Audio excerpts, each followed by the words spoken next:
Taylor Swift releases reimagined 1989 album, reviving nostalgia during new era of career. The pop superstar is once again cracking open the vault. Taylor Swift's reimagined 1989 is here, the album that ushered in the first peak Swift era, revisited at the height of her massive pop culture dominance. Released in 2014 and named for her birth year, the original 1989 signified a sonic rebirth. Swift had shed the Nashville country roots of her first 4 studio albums and announced herself a full-fledged pop superstar. 1989, Taylor's version, out Friday, takes that version of Swift, then in her mid-20s, living in New York, prepared to take on the world with an arsenal of 80s synth sounds and a new producer named Jack Antonoff, and includes 5 unreleased vault tracks that deliver more clues about the artist she was then. Previous, Taylor's version, releases have been more than conventional re-recordings, arriving with new music, Easter eggs and visuals that deepen understanding of her work. The project, the 4th of 6 re-releases, was instigated by music manager Scooter Braun's purchase and sale of her early catalog and represents Swift's effort to control her own songs and how they're used. Her return to 1989, the album where she began to confront media portrayals of herself and in song, comes at another Swift popularity crescendo but also during a 2010s nostalgia. Yes, it's only 2023.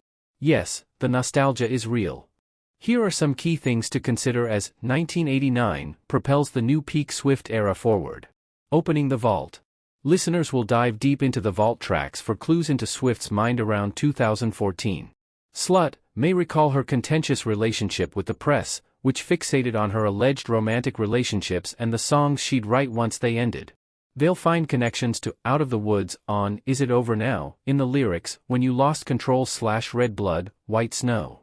They'll wonder who made her pretend to like acid rock and mega yachts on Now That We Don't Talk. But more insight will be found in thinking about where Swift was at the time, what came next, and how that mirrors the current moment.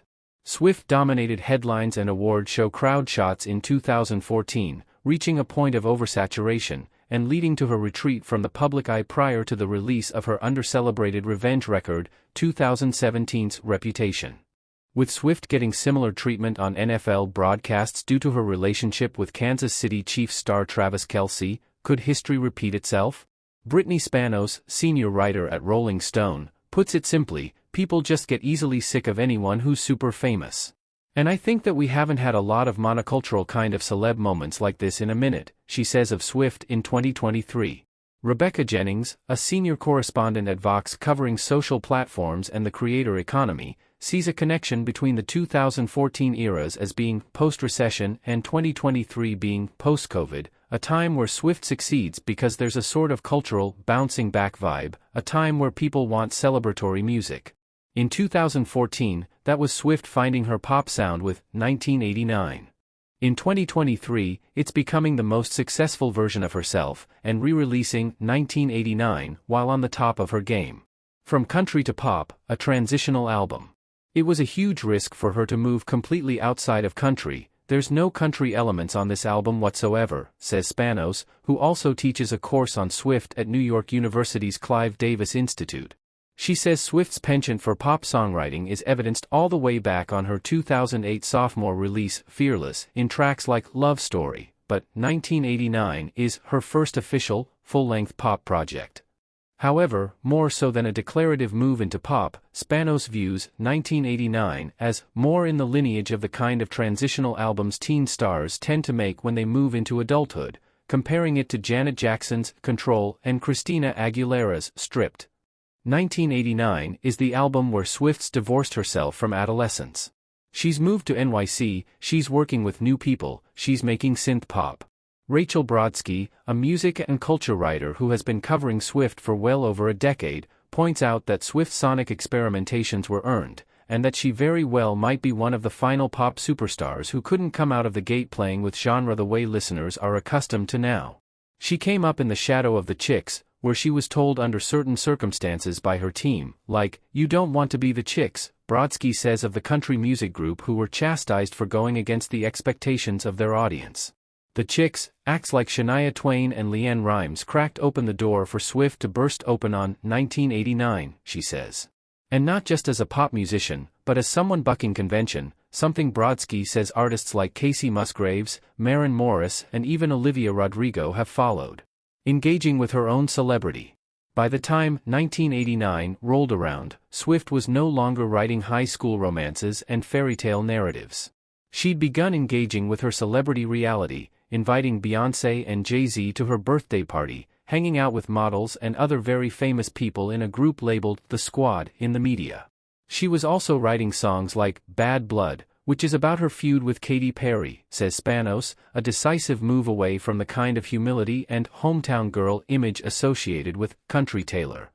That meant occupying more space in the pop landscape, reconciling with Kanye West after the infamous 2009 VMAs moment, starring alongside Drake in a commercial, getting Kendrick Lamar on a remix, so on and so forth. In 2023, Swift is more famous now than she was then, and she's still engaging with her celebrity in a very public way. 1989, Taylor's version, plays into fondness for 2014.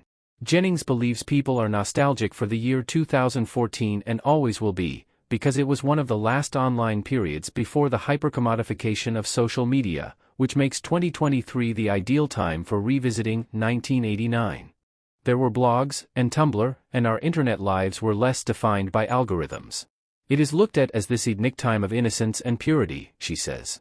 At the time, there was a kind of monoculture that leans itself to nostalgia in 2023, she says, everyone receiving the same information on the same topics at the same time, Taylor Swift's 1989 era included, as opposed to the current influencer-based model.